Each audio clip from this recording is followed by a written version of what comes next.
ഗോളം 2 ദിവസം മുന്നേ തിയേറ്ററിൽ റിലീസായ സിനിമയായിരുന്നേ. വെള്ളിയാഴ്ചയായിരുന്നു സിനിമ റിലീസ്. ഞാൻ ഇന്ന് സിനിമ തിയേറ്ററിൽ കയറി കണ്ടു. ഞാൻ ഭയങ്കര ഹാപ്പി കേട്ടോ. എനിക്ക് തോന്നുന്നു വളരെ അപൂർവമായിട്ടോ ഞാനൊരു സിനിമ കണ്ട്, പ്രത്യേകിച്ച് മലയാള സിനിമ കണ്ട് ഭയങ്കര സന്തോഷത്തോടു കൂടി തിയേറ്ററിന് പുറത്തേക്ക് ഇറങ്ങി. സിനിമ കഴിഞ്ഞ് വീട്ടിലെത്തിയിട്ടും ആ ഒരു ഹാങ് ഓവർ മാറാണ്ട് ഞാൻ ഇങ്ങനെ നിൽക്കണത്. ഞാനിപ്പോഴും ഈ ഒരു വീഡിയോ റിവ്യൂ ചെയ്തുകൊണ്ടിരിക്കുമ്പോൾ ഇപ്പോൾ ഏകദേശം സിനിമ കഴിഞ്ഞിട്ട് 1/2 മണിക്കൂറോളം കഴിഞ്ഞു. ഇപ്പോഴും ഞാൻ ഈ വീഡിയോ ചെയ്യുമ്പോൾ ഇപ്പോൾ ആ ഒരു സിനിമയുടെ ഒരു ഹാങ് ഓവർ ഇപ്പോഴും എൻ്റെ മനസ്സിലുണ്ട്. അതുപോലൊരു എക്സ്പീരിയൻസ് ഒന്ന് സിനിമയായിരുന്നു ഗോളം.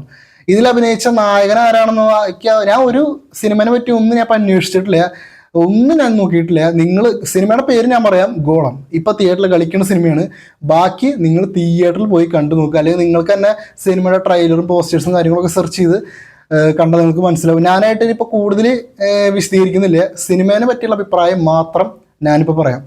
ഗോളം 2 ദിവസം മുന്നെയാണ് സിനിമ തിയേറ്ററിലെത്തി. ഞാൻ കുറച്ചാൾ മുമ്പ് ഒരു സിനിമ കാണാൻ പോയി, വേറെ ഏതൊരു സിനിമ കാണാൻ തിയേറ്ററിൽ പോയപ്പോൾ ഈ പടത്തിൻ്റെ ട്രെയിലർ കാണിച്ചിട്ടുണ്ടായിരുന്നു തിയേറ്ററിൽ. അപ്പം ഞാൻ വിചാരിച്ച വല്ല തട്ടിക്കൂട്ട് ത്രില്ലർ പടമായിരിക്കും എന്ന് വിചാരിച്ചു. കാരണം ഇടയ്ക്കിടയ്ക്ക് മലയാളത്തിൽ ഇങ്ങനെ വരാറുണ്ടല്ലോ തട്ടിക്കൂട്ട് ത്രില്ലർ പടമായിരിക്കും. പിന്നെ ട്രെയിലറിൽ അങ്ങനെ ഒരു ഫെയിം ആയിട്ടുള്ള ആരും ഇങ്ങനെ കണ്ടില്ല. ദിലീഷ് പോത്തനെ മാത്രമാണ് ആകെ ഒന്ന് അറിയണമല്ലോ, ബാക്കിയൊക്കെ അറിയാത്ത കുറേ ആൾക്കാരിക്കുക. അപ്പം അതുകൊണ്ടാണ് ഞാൻ ഈ സിനിമ മൈൻഡ് പോലും ചെയ്തിട്ടില്ല. അപ്പോഴാണ് ഈ സിനിമ ഇറങ്ങി.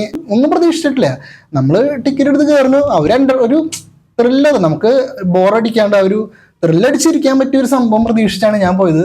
പക്ഷെ എനിക്ക് നല്ല കിടിലൻ തിയേറ്റർ എക്സ്പീരിയൻസ് എനിക്ക് കിട്ടി. സത്യം പറയാലോ, പടം 2 മണിക്കൂറുള്ളൂ സിനിമ. പക്ഷേ ഈ 2 മണിക്കൂറുള്ളൂ നമ്മൾ കൊടുത്ത കാശ് മുതലാവും. അത്രയും എനിക്ക് സിനിമ ഇഷ്ടമായി. നല്ല പുതുമയുണ്ട് സ്റ്റോറി, നല്ല പുതുമയുള്ള കഥ.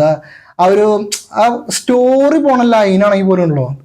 ഏറ്റവും വലിയ കാര്യം അതല്ല, ഈ സിനിമയുടെ ആദ്യത്തെ ഒരു 15 മിനിറ്റ് പറഞ്ഞിട്ടുണ്ടെങ്കിൽ ഒരു ഫീൽ ഗുഡ് പടം പോലെയാണ്. ഈ സിനിമയുടെ ആദ്യത്തെ ഒരു 15 മിനിറ്റ് സ്റ്റാർട്ടിങ് ഒരു പാട്ടുണ്ട്, ഒരു ടൈറ്റിൽ ഇൻട്രൊഡക്ഷൻ സോങ് പോലെ ഒരു ഫീൽ ഗുഡ് സോങ് ഉണ്ട്. ഒരു സാധാരണക്കാരുടെ രാവിലെ എഴുന്നേറ്റ വശമുള്ള ലൈഫൊക്കെ കാണിച്ചിട്ടുള്ളൊരു, അവർ ജോലിക്ക് പോകുന്ന കാര്യങ്ങളൊക്കെ കാണിച്ചിട്ടുള്ളൊരു ഒരു സാധനമുണ്ട്. അതൊക്കെ കണ്ടാൽ നമ്മൾ വിചാരിക്കില്ല ഇതൊരു ത്രില്ലർ സിനിമയാണെന്ന് പോലും നമുക്ക് തോന്നിപ്പോകും. നമ്മൾ വല്ല ഫീൽ ഗുഡ് പടം കാണാൻ, അല്ലെങ്കിൽ വല്ല സത്യനന്ദിക്കാടിൻ്റെ സിനിമ, അങ്ങനെ ഒരു ഫീൽ ഗുഡ് പടം കാണാൻ പോലെയാണ് ഇത് ഈ സിനിമയുടെ സ്റ്റാർട്ടിങ് ഒക്കെ. അതിനുശേഷം സിനിമ തുടങ്ങിയ ഏകദേശം ഒരു 15 മിനിറ്റ് കഴിയുമ്പോഴാണ് ഗിയർ ഒന്ന് ചേഞ്ച് ചെയ്യും പടത്തിൻ്റെ. പിന്നെ ഒരു കൊലപാതകം, പിന്നെ അവിടെ നിന്ന് സിനിമ പോകണമെന്നുണ്ട്.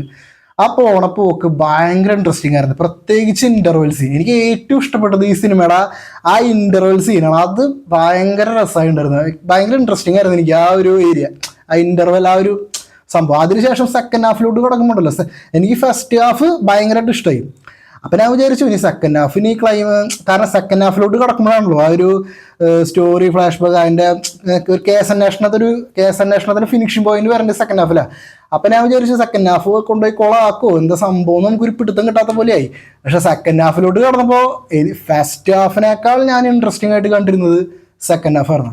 നല്ല രസമായിരുന്നു, നല്ല ഇൻട്രസ്റ്റിംഗ് ആയിട്ട് ഒരു പുതുമയുണ്ടായിരുന്നു സിനിമയ്ക്കകത്ത്. അതാണ് എനിക്ക് ഏറ്റവും പ്ലസ് ആയിട്ട് തോന്നിയൊരു കാര്യം. നല്ല പുതുമ ഫീൽ ചെയ്തൊരു സിനിമ. അപ്പോൾ നിങ്ങൾ പറ്റുന്നവർ ഈ സിനിമ തിയേറ്ററിൽ തന്നെ പോയി കാണാം. ഞാൻ തിയേറ്ററിൽ പടം കാണാൻ ഇപ്പോൾ ഷോ ഫുള്ളായിരുന്നു, ഹൗസ്ഫുൾ ഷോ ആയിരുന്നു. ഞാൻ തൃശ്ശൂർ രവികൃഷ്ണയിൽ മാറ്റിനിങ്ങാണ് ഞാൻ കയറിയത്. ഷോ ഫുള്ളായിരുന്നു. അത് കുറച്ച് പോസിറ്റീവ് റിവ്യൂസും പിന്നെ പോരാത്തതിന് തന്നെ ഞായറാഴ്ച ആയതുകൊണ്ടൊക്കെ തന്നെ ഒരുപാട് പേര് ഹോളിഡേ ആയതുകൊണ്ട് തിയേറ്ററിൽ വന്നുകൊണ്ട് ഇന്ന് ഷോ ഫുള്ളായിരുന്നു. ചിലപ്പോൾ നാളെ ഇതായിരിക്കില്ല അവസ്ഥ, എനിക്കറിയില്ല. അപ്പോൾ എനിക്ക് ഒറ്റ കാര്യം പറയാനുള്ളൂ, നിങ്ങൾ ഈ സിനിമ തിയേറ്ററിൽ പോയിട്ട് ഒന്ന് കണ്ടു നോക്കുക. നിങ്ങളുടെ പൈസ വസൂല, അത്രയും ഞാൻ പറയാം. നല്ലൊരു ഇൻട്രസ്റ്റിംഗ് ആയിട്ട് നിങ്ങൾക്കൊരു ത്രില്ലർ പടം കാണാം. എനിക്ക് സത്യം പറയാലോ, ഇപ്പോൾ ഈ വർഷം മലയാളത്തിൽ ഇറങ്ങിയതിൽ ഇപ്പോൾ ഓസ്ലർ, അന്വേഷിപ്പിൻ കണ്ടെത്തും, തലവൻ, പിന്നെ ഇപ്പോൾ ഞാനിപ്പോൾ മലയാളത്തിൽ ഈ വർഷം കാണുന്ന 4ാമത്തെ ത്രില്ലർ പടമാണിത്. ഓസ്ലർ, ഞാൻ പറഞ്ഞു, തലവൻ, അന്വേഷിപ്പിൻ. ഇതിൽ ഓസ്ലർ നമുക്ക് കമ്പയർ ചെയ്യാനേ പറ്റില്ല, കാരണം പ്രത്യേകിച്ച് ഒന്നുമില്ല. മമ്മൂക്കാൻ്റെ സീനിലായിരുന്നെങ്കിൽ വെറും 0 ആയി പോകേണ്ട ഒരു സിനിമ തന്നെയായിരുന്നു ഓസ്ലർ. അപ്പോൾ നമുക്ക് അത് കൂട്ടണ്ട. ബാക്കി അന്വേഷിപ്പിൻ കണ്ടെത്തും, തലവൻ, ഈ 2 സിനിമകളേക്കാൾ എനിക്ക് നന്നായിട്ട് ഞാൻ ത്രില്ലടിച്ച് ഭയങ്കര എക്സ്പീരിയൻസ് എന്ന സിനിമ ഇതായിരുന്നു ഗോളം. അപ്പോൾ സിനിമ പറ്റുന്നവരൊക്കെ തിയേറ്ററിൽ പോയിട്ട് കണ്ടിരിക്കുക. എനിക്ക് അത്ര പറയാനുള്ളൂ. നിങ്ങളൊന്ന് പോയി കണ്ടു നോക്കി ഈ സിനിമ. എൻ്റെ റിവ്യൂ വിശ്വസിക്കുന്ന ആൾക്കാരുണ്ടെങ്കിൽ ഞാൻ ഗ്യാരണ്ടി നിങ്ങൾ എന്തായാലും പോയി കാണും. നിങ്ങൾക്ക് എന്തായാലും നിരാശ സമ്മാനിക്കില്ല. നിങ്ങൾക്ക് കൊടുത്ത കാശിന് നല്ലൊരു തിയേറ്റർ എക്സ്പീരിയൻസ് നിങ്ങൾക്ക് കിട്ടിയിരിക്കും. പെർഫോമൻസ് ഒക്കെ എല്ലാവരും അടിപൊളിയുണ്ട്. അഭിനയിച്ച ആൾക്കാരൊക്കെ, പ്രത്യേകിച്ച് നമ്മുടെ അലൻസിയർ, ആള് അടിപൊളിയാണ്. ആള് പക്ക നാച്ചുറൽ ആക്ടിങ് പുള്ളിയുടെ. എനിക്ക് ഏറ്റവും ഇഷ്ടപ്പെട്ട പെർഫോമൻസ് പുള്ളിയുടെ ആയിരുന്നു. ബാക്കി എല്ലാവരും, പിന്നെ നായകൻ്റെ പേരെനിക്കറിയില്ല, പുള്ളിയുടെ രണ്ടാമത്തെ മൂന്നാമത്തെ സിനിമ കണ്ടത് എനിക്കറിയില്ല, ആരാന്ന് എനിക്കറിയില്ല. അപ്പോൾ രണ്ടാമത്തെ മൂന്നാമത്തെ സിനിമയാണ് പുള്ളി വേറെ ലെവല് ആള്. എനിക്ക് നാളെ ഒരു വലിയൊരു സൂപ്പർ സ്റ്റാർ ആവാൻ സാധ്യതയുള്ളൊരു നടനായിരിക്കും അത്. അയാൾ തകർത്തുണ്ട്, ആള് വേറെ ലെവലാക്കി ഉണ്ട് സിനിമ. ശരിക്കും ഒരു മലയാളം നടന്നേ തോന്നില്ലേ പുള്ളിനെ കണ്ടിട്ടുണ്ടെങ്കിൽ, ഒരു ബോളിവുഡ് ആക്ടറെ പോലെയാണ് പുള്ളിനെ കണ്ടിട്ടുണ്ടെങ്കിൽ. പുള്ളി കസറിയുണ്ട്, പുള്ളിക്ക് പെർഫോമൻസ് കൊണ്ട് വേറെ ലെവലാക്കിയിട്ടുണ്ട് സിനിമ. എനിക്കപ്പോൾ ഒറ്റ കാര്യം പറയാനുള്ളൂ, പറ്റുന്നവർ തിയേറ്ററിൽ പോയിട്ട് കണ്ടോ, മിസ്സാക്കണ്ട. ഓക്കെ.